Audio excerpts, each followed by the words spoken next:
man and wife.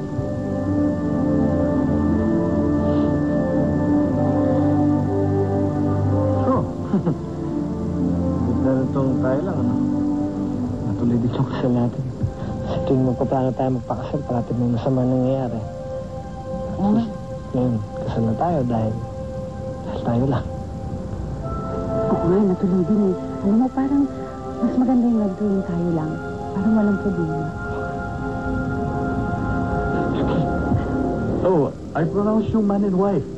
You may now kiss the bride.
Pangako